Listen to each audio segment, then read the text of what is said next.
శ్రీ విష్ణు హీరోగా శ్రీహర్ష డైరెక్షన్లో horror and comedy ఎంటర్టైనర్గా తెరకెక్కిన చిత్రమే ఓం భీమ్ బుష్. ఈ చిత్రం ఈరోజు దేశవ్యాప్తంగా విడుదలైన సందర్భంగా అసలు ఈ చిత్రం ఎలా ఉంది, ఈ చిత్రం ప్రేక్షకుల మన్ననలు పొందే అవకాశం ఉందా లేదా, అసలు ఈ చిత్రం రివ్యూ ఏంటి అనే అంశానికి సంబంధించి మనతో మాట్లాడేందుకు ప్రముఖ సినీ విశ్లేషకులు యజ్ఞమూర్తి గారు మనతో ఉన్నారు. యజ్ఞమూర్తి గారితో మాట్లాడదాం. యజ్ఞమూర్తి గారు నమస్తే అండి. నమస్తే కృష్ణ. ఈరోజు ఓం భీమ్ బుష్ ఈ చిత్రం రిలీజ్ అయింది. ఏంటి సార్, హిట్టా ఫట్టా? ఓం భీమ్ బుష్ అంటే హారర్ మిక్స్ అయినటువంటి కామెడీ ఎంటర్టైనర్, అందుకనే ఓం భీమ్ బుష్ అనే టైటిల్ ఎంచుకున్నారని చెప్పేసి మనం అనుకోవచ్చు. అంటే పాత రోజుల్లో మంత్రాలు ఎవరినన్నా శపించేటప్పుడు లేకపోతే ఏదన్నా మంత్రాలు చదివేటప్పుడు ఓం భీమ్ బుష్ అంటారు. అవును, మనకి నిజంగా జానపద సినిమాలు మాయలు మంత్రాలు ఉండే వాటిలో కామన్ డైలాగ్ అది ఓం భీమ్ బుష్ అనేది. అట్లా ఓం హ్రీం ఇట్లాంటివి కూడా వస్తుంటాయి కదా. సో అదే టైప్లో ఇక్కడ కూడా దాన్ని ఆ పదాన్ని యూజ్ చేసుకొని ఆ టైటిల్ని పెట్టారని మనం అనుకోవచ్చు. కానీ హారర్ మిక్స్ అయినటువంటి కామెడీ సినిమా అన్నాం, కానీ నిజానికి ఇది త్రూ అవుట్ ఫన్ ఉంటుంది.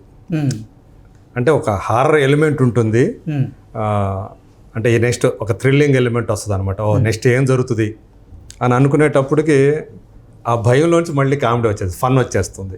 సో అలా అంటే క్యాప్షన్ కూడా పెట్టాడు director, no logic only magic అని. సో అంటే లాజిక్ ఇందులో లాజిక్లు వెతుక్కుంటే మాత్రం డిసప్పాయింట్మెంట్. సో దాంతో పని లేకుండా ఒక 2 గంటల 15 నిమిషాల పాటు ఎంటర్టైన్మెంట్, వినోదం, కాలక్షేపం, దానికోసం చూడాల్సిన సినిమా ఇది ఓం భీమ్ బుష్ అనేది. సో మనకి జాతిరత్నాలు ఇదివరకు చూసాం మనం. So hilarious entertainer. అందులో నవీన్ పోలిశెట్టి కాకుండా రాహుల్ రామకృష్ణ, ప్రియదర్శి ఉంటారు. ఆ సినిమాలో నవీన్ పోలిశెట్టి ఎవరైతే ఆ ప్లేస్లో శ్రీ విష్ణుని పెట్టి మిగతా ఆ 2 క్యారెక్టర్లో ప్రియదర్శి, రాహుల్ రామకృష్ణ వాళ్ళిద్దరిని కామన్గా తీసుకొని సేమ్ దాదాపు చూస్తే మీకు ఆ క్యారెక్టరైజేషన్ కూడా వాటి కొనసాగింపు అని అనిపిస్తుంది అనమాట. జాతిరత్నాలు ఒక అమాయకంగా చేసేస్తుంటాడు రాహుల్ రామకృష్ణ, ఇందులో కూడా అలాంటి అమాయకత్వం అతని చేష్టల్లో ఉంటుంది.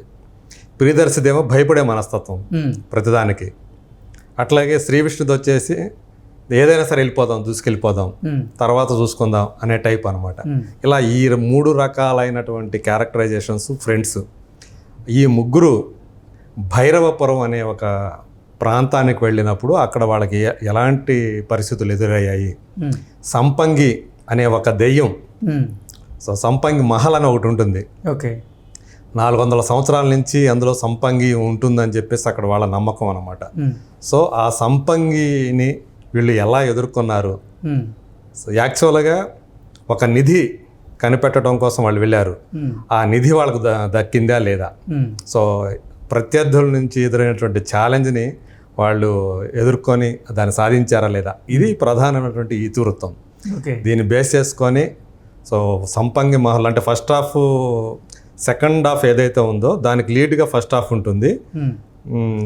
ఎలా ఉంటుందో సెకండ్ హాఫ్ అనుకుంటాం, కానీ ఫస్ట్ హాఫ్తో పోల్చుకుంటే సెకండ్ హాఫ్ మనకి మరింత ఆ సంపంగి మహల్లో ఆ ముగ్గురు స్నేహితులు ఎదుర్కొనే సీన్లు సంపంగితోటి అది చాలా హిలేరియస్గా డైరెక్టర్. ఇంతకీ సంపంగిని ఆవాహన చేసుకుంటారా లేదా సార్? అది చూడాలి మీరు సినిమా. ఆ సంపంగి క్యారెక్టర్ సంబంధించినటువంటి దెయ్యం క్యారెక్టరే, కానీ దానికి ఒక ట్విస్ట్ ఉంటుంది. ఓకే, సో అది నేను రివీల్ చేస్తే మళ్ళీ నేను స్పాయిలర్ని అయిపోతాను. సో ఆ ట్విస్ట్ అదంతా కూడా ఎంజాయబుల్గా ఉంటుంది, కన్విన్సింగ్గా కూడా తీసాడు అనమాట. ఈవెన్ లాజిక్లో మనం ఎత్తుకోకపోయినా, అంటే దెయ్యాలు భూతాలు ఉండయా అనేది ఎప్పుడు మించో ఒక చర్చకు నడుస్తున్నటువంటి ప్రశ్న. సో దాన్ని పక్కన పెట్టేసుకుంటే, సో ఆ దెయ్యం ఆ 400 ఏళ్ళుగా దేనికోసం ఎదురు చూస్తూ ఉంది. సో శ్రీ విష్ణుకి క్యారెక్టర్కి సంపంగి కథకి ఉన్నటువంటి లింక్ ఏమిటి, ఇవన్నీ కూడా ఈ ట్విస్టులన్నీ కూడా చాలా ఆకట్టుకునే రీతిలో డైరెక్టర్ శ్రీహర్ష, కొత్తతను కొనగంటి, శ్రీహర్ష కొనగంటి. సో తను బాగా రాసుకున్నాడు.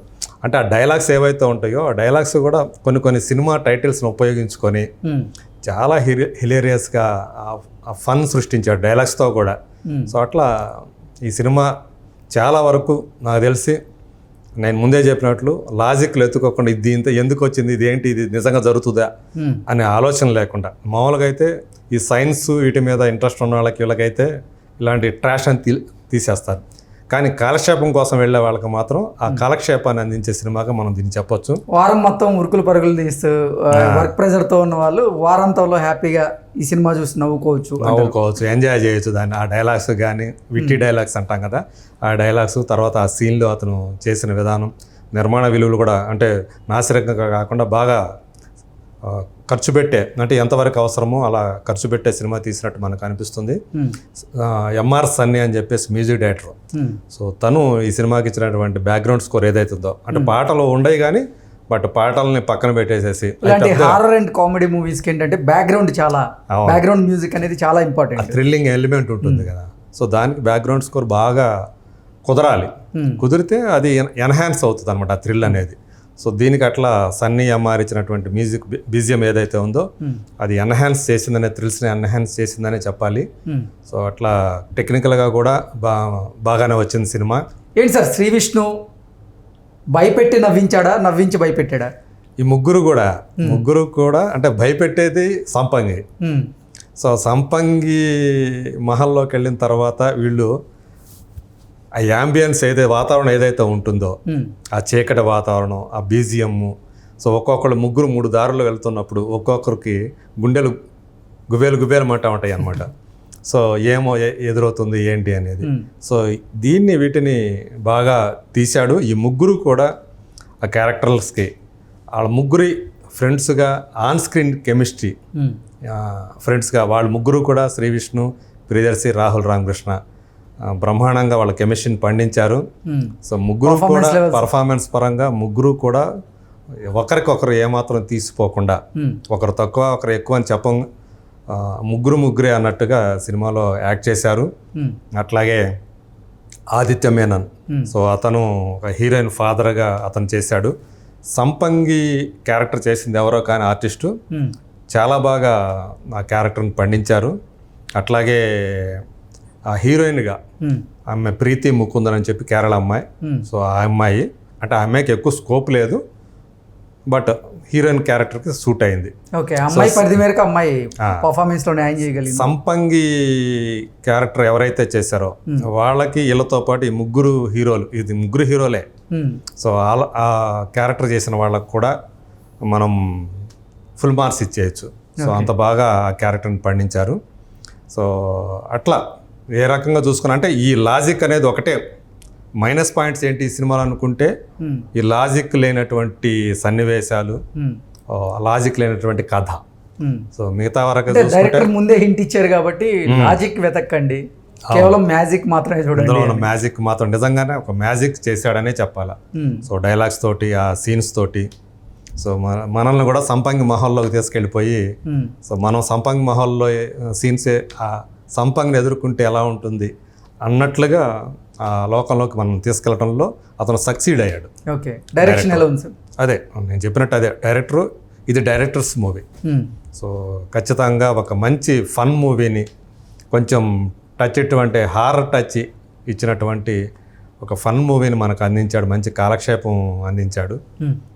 ఆ రకంగా ఈ సినిమా అంటే అటు ఆర్టిస్టుల పర్ఫార్మెన్సు, అట్లాగే లాజిక్ లేనటువంటి మ్యాజిక్ ఉన్నటువంటి ఒక స్టోరీ లైను, అలాగే మంచి బీజిఎమ్, సినిమాటోగ్రఫీ అన్నీ కూడా బాగా కుదిరాయనే ఈ సినిమా చెప్పాలి.